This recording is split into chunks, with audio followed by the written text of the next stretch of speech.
Good evening, or good morning, or good afternoon, whenever you happen to be watching this.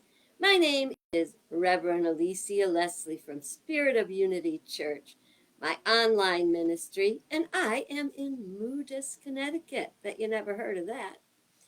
This is a part of my series, which is on election rescue, reflection, um, getting through the recovery, getting through the difficult parts that we are currently experiencing. So, tonight we're talking about fear. Now, I know we talked about worry a couple days ago, but this is fear. Worry is like something that's churning and ongoing. Fear is the thing that comes at you, like scares you right away, like the fear factor. The fear is what triggered me last night when I had my little anger thing going on.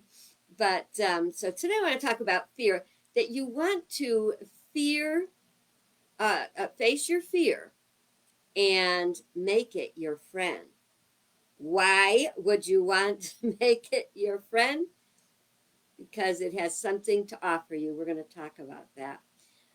First of all, we have to understand when we are experiencing fear, we are not in our right mind. You see, when we're in our right mind, we have a higher consciousness, a consciousness of being okay, of life being good, of being secure. But when something happens to us that strikes us with fear because we see it as a threat, then we are not in our right mind. We get out of whack. We get kind of crazy about it, and we don't even sometimes analyze our fears, which we should do. Now, it's not that we don't have a lot of reasons to be fearful, because we do. I mean, I've been watching the cabinet appointments, and we talked about it a little bit last night, but they are kind of scary. And today I found out that we talked about it a little bit last night, but Matt Gaetz has been tapped to be the Attorney General, which should be a position of high integrity and intelligence and bipartisanship, non-judge, not, of course he'd be judgmental, but discerning. Um, and so also that today I found out that he has resigned from Congress. Now, one would hear that and automatically think, oh, well, he's resigning from Congress because he expects to be the Attorney General. Until you realize that if he did not resign from Congress, the records from the information from the investigation he's under would have exposed him. So he really got out before he got exposed. So, so of course, right? We're afraid. Do we have to be afraid?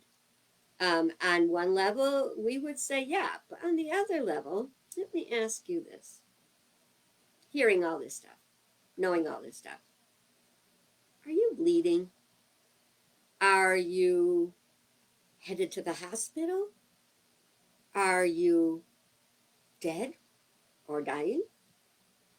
If you're not, we have to remember life. Where there's life, there's hope. We are alive. Therefore, there is hope to get past this. But we don't want to just get past this. We want to emerge victoriously with our democracy intact, with safety guards and protections for all people, that all people, unity, which is my denomination that I am a minister in, has a tagline, a logo, a mission statement that says, we want to create a world that works for all. I think that was God's intentions. That's what I think, really. Remember, and Jesus said, I came that you may have life and have it abundantly. Well, it says a lot of times also in the Bible, fear not. So I'm going to invite you to do your best to fear not. If we look at fear as a symptom, okay, like a symptom of a dis-ease, look at that word dis-ease. Dis-ease. When we are in fear, not, when we're in fear, we have dis-ease. Now, if we fear long enough and let that fear go to a constant worry, we will demonstrate physical dis-ease. And we don't want to do that. So we have to learn how to cope with and work with our fear. Now, I said it is a symptom. And you have to ask, what is that symptom about? We have to diagnose our fear. What is it about? Is it this? Is it that? Is there something I can do about it? So when you ask yourself all these questions and see, is there something I can do about it? And then do that. But sometimes you don't want to. Now, you might just be so afraid and you might try to just figure it out in your head. It's got to make sense. Have you been doing that lately? I've been doing that like every day. I can't figure this out. This just doesn't make sense. And by real standards of the way we should be living, it does not make sense. But this is very important. Write it down. When we try to make sense of insanity, it will only drive us insane. Now, I don't think you want to be insane, do you? I don't want to be insane. I want to be in my right mind. There is a wonderful book. You can read it in one night. I don't know if you ever read it or have had it. Probably have it sitting on your shelf unread. But it's called Who Moved My Cheese? And right now, with our feeling that our democracy is being stolen, it's like, who moved my peace of mind, my serenity, my hope for the future? But one of the things it asks in that book, Who Moved My Cheese, which is a metaphor for whatever is valuable to you.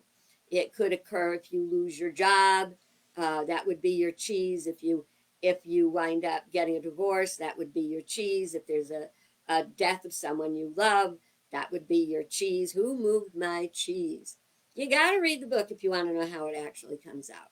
But it has powerful lines in it. And one of the most powerful lines I actually printed out. And when I was in pulpit ministry, I used that service every time I decided I was going to, when I was leaving one church and going to another, I always would use it because to them, I was their cheese. But if the one I printed out and I always put on the cover says, what would you do if you were not afraid? What would you do if you were not afraid? Okay? Think about that. I really think you should write that one down and ask yourself that regularly. What would I do if I were not afraid? Because that's where the answer is. Sometimes we're afraid to share our truth because we don't want to annoy someone or tick them off. Well, I'm going to tell you something. You're here for a reason. If you don't do your mission, what you're here for, you're going to have to come back and do it again. Remember that thing about going around and around? You got to do your mission. If you're being called to a mission, whatever that is, I got all in a tizzy today because I had to make a few phone calls. Can you imagine me being afraid of picking up the phone? It's a little bit fearful because what? The fear of rejection. I was calling some ministers down in Florida where I'm going to visit my great-grandson in December, and to see if the ministers would like to have an appointment with me to just meet and talk and, talk about our unity faith and everything. I was going to bring them a couple copies of my books, but you feel like, oh my God, what if they say, what is she calling me for out of the blue? What does she want? I don't. I just want to hang out with another unity minister. I think that's an important part, the communication part. So, so when you have a fear, feel the fear, as they say, and do it anyway because it's a part of what you are called to do. Now, what we're in right now is a crisis, isn't it? It is, now if you think of, I'm sure you're familiar with the yin and yang symbol, uh, you know, what's a little good and a little bad and everything good. But also the caricature, the character, the Chinese character for crisis represents danger and opportunity. We are in danger, in a sense. As long as we're not doing anything about it, the danger is worse. But danger plus opportunity. So for every danger that you see, feel, or perceive, whether it's real or not, valid or not, it is to you. The more we see that, what is this an opportunity for? From this crisis, there is danger, but where is the opportunity? Okay? Now, that bit about your mission, here's something else I want you. I'm just full of stuff to write down tonight. And it says in the Bible, uh, for this you were born, for this you have come into the world. When I was very young and I was like a young teenager, the Pope got shot. I could not believe that. And I thought, this is it. The world's crazy. Vietnam was stirring up and everything looked pretty bad. And I said, God, why do I have to be here now? Well, we have to be here now. And I'm saying this to you because I'm sure if you're watching this, you are also woke. You are aware. You are alert. You know what's going on around you. You can figure it out. And because you are, you have a mission to do what you are called to do. What would you do if you were afraid? You'd remember, for this you were born. For this you have come into the world at this time. And anything you need, know that you have it. Have a blessed day. Take care of yourself. Fear not, for behold, within us is the light of Christ that can do all things. God bless. Good night.